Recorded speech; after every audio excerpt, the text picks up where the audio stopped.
channel. So here now we'll start with the second year fourth chapter, moving charges and magnetism. So in this chapter we have the thing called moving charges. ಏನಪ್ಪ moving charges ಅಂದರೆ simply ಯಾವೊಂದು ಚಾರ್ಜ್ಗಳು move ಆಗ್ತಾ ಇರ್ತಾವೋ ಅಂಥ move ಆಗೋ ಚಾರ್ಜಸ್ಗಳು ಅಥವಾ current, ನಮಗೆ already ಗೊತ್ತಿದೆ moving charges is nothing but production of current. ಆ ಚಾರ್ಜ್ಗಳು ಮೂವ್ ಆದಾಗ ಪ್ರೊಡ್ಯೂಸ್ ಆಗುತ್ತೆ ಕರೆಂಟ್. ಇಂಥ ಕರೆಂಟ್ ಏನು ಪ್ರೊಡ್ಯೂಸ್ ಮಾಡುತ್ತೆ ಅಂದರೆ it produces a magnetic field with respect to that surrounding. If you say the charge called as Q, ಈ ಚಾರ್ಜನ್ನು ಕ್ಯೂ ಅಂತ ತೊಗೊಂಡ್ರಿ ಅಂದರೆ ಈ ಚಾರ್ಜ್ ಸುತ್ತ ಅದ್ರ ಸರೌಂಡಿಂಗ್ ಏನು ಕ್ರಿಯೇಟ್ ಆಗುತ್ತೆ ಅಂದರೆ ಒಂದು ಫೀಲ್ಡ್ ಕ್ರಿಯೇಟ್ ಆಗುತ್ತೆ. ಆ ಫೀಲ್ಡಿಗೆ ನಾವೇನಂತೀವಿ ಅಂದರೆ ಮ್ಯಾಗ್ನೆಟಿಕ್ ಫೀಲ್ಡ್ ಅಂತೀವಿ. ಸೊ ನೆನ್ಪು ಮಾಡ್ಕೊಳ್ಳಿ, ಮ್ಯಾಗ್ನೆಟಿಕ್ ಫೀಲ್ಡು ಚಾರ್ಜ್ ರೆಸ್ಟಲ್ಲಿ ಇದ್ದಾಗ ಸಹಿತ ಒಂದು ಫೀಲ್ಡ್ ಪ್ರೊಡ್ಯೂಸ್ ಆಗುತ್ತೆ, ಅದಕ್ಕೆ ಎಲೆಕ್ಟ್ರಿಕ್ ಫೀಲ್ಡ್ ಅಂತೀವಿ. ಚಾರ್ಜ್ ಮೂವ್ ಆದಾಗ ಒಂದು ಫೀಲ್ಡ್ ಕ್ರಿಯೇಟ್ ಆಗುತ್ತೆ, ಆ ಫೀಲ್ಡ್ ಏನಂತೀವಿ ಮ್ಯಾಗ್ನೆಟಿಕ್ ಫೀಲ್ಡ್ ಅಂತೀವಿ. ಈ ಫೀಲ್ಡರ್ ಬಗ್ಗೆ ಮೊದಲಿಗೆ ಡಿಸ್ಕವರ್ ಮಾಡಿರೋ ಸೈಂಟಿಸ್ಟ್ ಯಾರು ಅಂದರೆ the scientist called HC Oersted. So ಹಾಗಾದರೆ ಇಂಥ ಮೂವಿಂಗ್ ಚಾರ್ಜಸ್ಗಳು ಏನು ಪ್ರೊಡ್ಯೂಸ್ ಮಾಡ್ತವೆ ಅಂತ ಹೇಳಿದೆ ನಾನು, ಮ್ಯಾಗ್ನೆಟಿಕ್ ಫೀಲ್ಡ್. ಹಾಗಾದ್ರೆ ಮ್ಯಾಗ್ನೆಟಿಕ್ ಫೀಲ್ಡ್ ಅಂದ್ರೆ ಏನು? It is nothing but magnetic force. ಅಂಥ magnetic force on a moving charges ಎಷ್ಟಿರುತ್ತೆ ಅನ್ನೋದು ಬೇಕು. ಇದನ್ನು ಎಕ್ಸಾಮಿಗೆ ಕೇಳ್ತಾರೆ ಫಾರ್ 2 marks, ರಿಮೆಂಬರ್. ಸೊ ಹಾಗಾದ್ಮೇಲೆ ಏನಿದು when the charges are moving in a magnetic field, ಯಾವಾಗ charge called S plus Q it is moving in a magnetic field, ಅವಾಗ ಇಟ್ ಪ್ರೊಡ್ಯೂಸಸ್ ಎ ಫೋರ್ಸ್. ಏನು ಪ್ರೊಡ್ಯೂಸ್ ಮಾಡುತ್ತಲ್ಲಿ? ಫೋರ್ಸ್ ಪ್ರೊಡ್ಯೂಸ್ ಮಾಡುತ್ತೆ. ಆ force on the charge is given by the equation called F equal to Q into V cross B. Here V cross B indicates the velocity vector as well as magnetic field are in which direction? Cross product. Cross product ಅಂದ್ರೆ ಏನು? They are in opposite direction ಅಂತ ಅರ್ಥ, ಅಥವಾ they are in perpendicular direction. So here when the F equal to Q into V cross B ಇರೋದ್ರಿಂದ cross product ಅನ್ನ remove ಮಾಡಿದ್ರೆ ನಮಗೆ ಬರುತ್ತೆ angle called as sin theta. Therefore F equal to Q into VB into sin theta into n cap, where n cap is the vector, which vector is called as unit vector which denotes the direction. Therefore F equal to BQV sin theta into n cap, where B is magnetic field, Q is charge, V is velocity of a charge, and sin theta is the angle between the magnetic field and velocity vector, and n cap is the vector, unit vector which denotes the direction of motion of charge. So ಹಾಗಾದ್ಮೇಲೆ ಈ ಒಂದು ಇಕ್ವೇಶನ್ಗೆ we have the special cases. ಏನಪ್ಪ special case? If theta is equal to 0 then sin 0 is what? 0. Similarly, if theta is equal to 180 degree, sin 180 is also 0.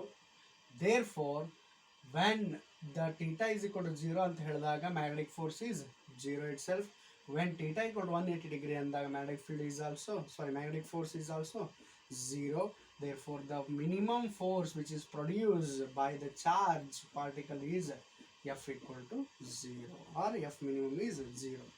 So that indicates if theta 0 ಆಯ್ತಂದ್ರೆ ಏನಪ್ಪ meaning ಏನಪ್ಪ ಅಂದರೆ magnetic field as well as velocity of a charge particle same direction move ಆಗ್ತಿದ್ದಾವೆ, ಅಥವಾ the charge particle is moving in the same direction as magnetic field direction move ಆಗ್ತಿದೆ ಅಂತ ಅರ್ಥ. If theta is equal to 180 degree ಅಂದರೆ charge particle ಈ direction move ಆಗ್ತಿದೆ, but magnetic field ಈ direction create ಆಗಿದೆ. That is indicates opposite direction. Even though in this direction this is called as anti-parallel, this is called as parallel. Parallel irli as well as anti-parallel irli, the magnetic force is 0. Similarly, we have a second case, that is if theta equal to 90 degree then sin 90 is 1.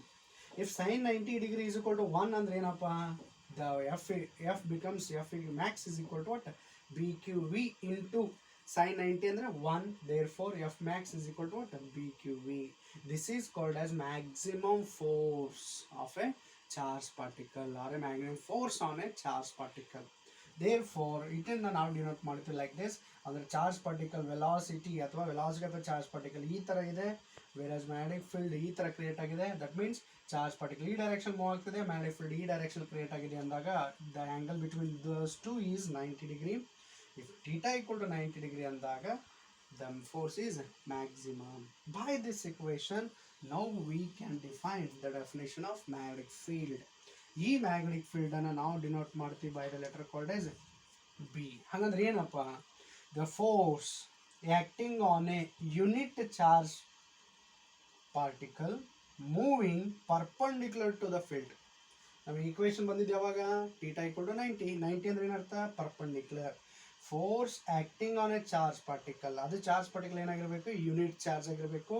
when that means if the charge is equal to 1 then force, if charge is equal to 1 ಆಗಿದೆ, ಆಮೇಲೆ velocity ಏನಾಗಿದೆ? Velocity is also is equal to 1. if charge is equal to 1, velocity is equal to 1, then the F equal to ಏನಕ್ಕೆ equal ಆಯಿತು? B equal ಆಯಿತು. simply force acting on a unit charge particle moving perpendicular to the field. ಹೆಂಗೆ move ಆಗ್ತಿದೆ ಆ charge particle? Perpendicular to the field with unit velocity is called as what? Magnetic field. Clear? ಹಾಗೆ magnetic field ಅಂದ್ರೆ ಏನು? Force acting on a unit charge. Force act ಆಗ್ತಿದೆ for unit charge particle. ಆ charge particle move ಆಗ್ತದೆ perpendicular to the what? Field. Then the velocity is nothing but 1. ಅವಾಗ ಅದಕ್ಕೆ ನಾವೇನಂತೀವಿ ಅಂದ್ರೆ magnetic field ಅಂತೀವಿ. ಇದನ್ನ ಇಕ್ವೇಶನ್ ಬರೆದಾಗ ನಮಗೆ ಸಿಗುತ್ತೆ equation B is equal to F divided by Q into V. ನಾವು ಆಲ್ರೆಡಿ ಹೇಳಿದ್ವಿ Q is equal to 1, V is equal to 1, then B is equal to simply ಏನಕ್ಕೆ ಈಕ್ವಲ್ ಆಯಿತು? F only. This is called as magnetic field.